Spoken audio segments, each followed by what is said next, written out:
Bob, I have a question about Roth IRAs. I get a lot of questions right now because there's some proposals that the Roth IRA strategy is going to be messed with a little bit by Congress. What are you hearing? I know that you have some really direct contact with DC, and DC certainly follows what you say. What are you hearing about the Roth IRAs?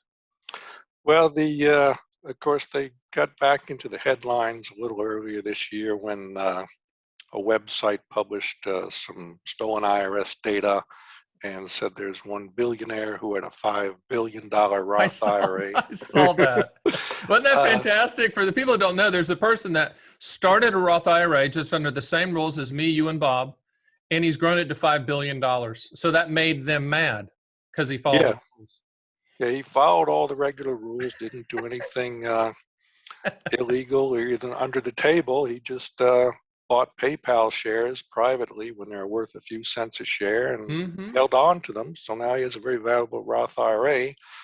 So some people in Congress have decided, well, there's issues with Roth IRAs. So they're looking at several potential changes. One would be to simply cap the amount you can have in any kind of IRA, really, but particularly Roth IRAs, where they say if your IRA goes above a certain value, then number one, you cannot make any additional contributions or conversions. But in addition, you might be required to distribute part of that, no matter what your age is, even though the original Roth IRA rules said there'd be no required distributions. But they don't want these IRAs getting above a certain amount. At least some of the people in Congress don't.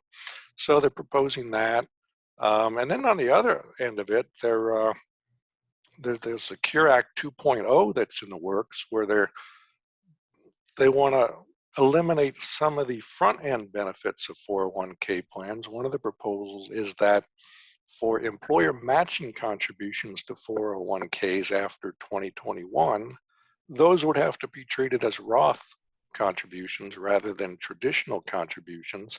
So the employer would put it into the IRA, the 401k, but the employee would have to include the matching contribution and gross income and pay taxes on it. That's crazy. Yeah, who's thinking this up?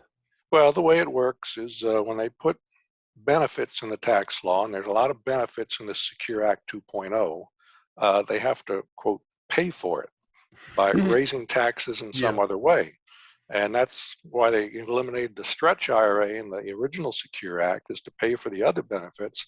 And so one of the ways they want to pay for the benefits in Secure Act 2.0 is to force some parts of 401ks into Roth versions rather than traditional versions, so the taxes are paid up front and offset some of the tax, basically revenue loss that are from the other provisions. I always tell people when if I was on the outside of the meeting when they first voted for the Roth and it came through, I guarantee you, as they're walking out of the meeting, Congress people are trying to figure out how to tax it. And what you're saying is that promise of never taxing the Roth IRA might just have a few asterisks beside it saying, oh, except for this, right? Right. I know some financial advisors who from day one of the Roth IRA said, don't do it. It's a trap. Eventually it's going to be taxed. You're better off doing other things rather than relying on that. Initially Social Security benefits were tax-free. Now for most people they're not. Medicare premiums were supposed to be the same for everybody. Now if you're higher income, you pay a higher premium. And there are a lot of things like that in the tax code where, initially they encouraged you to do certain things, promised you certain tax benefits, and later on they said, well, it didn't really work out the way we intended, or we need the money, so we're going to have to change this. Well, and I always tell people, always think of, like when people would always argue with me, because I would say, there's a possibility, and I remember saying this 5, 6 years ago, 10 years ago, there's a possibility they'll change the rules with Roth IRAs, and people would come back, no, that's never going to change, etc. And I always say, think of the Roth IRA holders as a voting block. It's a very, very small voting block when looked at the 300 million people in this country, etc.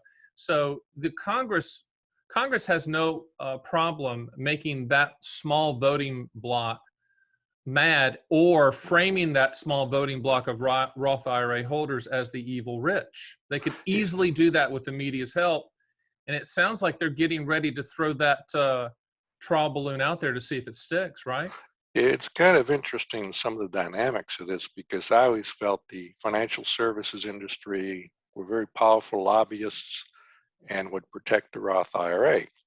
But when they coupled it in Congress with the Secure Act and Secure Act 2.0, the financial service companies have started to look at these other benefits of the law that would channel a lot of money into 401ks and some other things. And they thought, well, we don't mind giving up some of these Roth benefits because we'll get more money under management from these other benefits.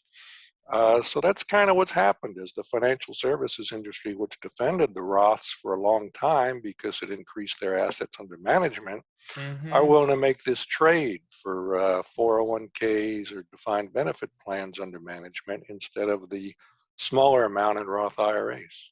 Hey, Stan the Annuity Man here. Did you like that little taste of my podcast, Fun with Annuities? Hey, if you want to see the full version, click the link and watch the whole darn thing. Remember, Fun with Annuities.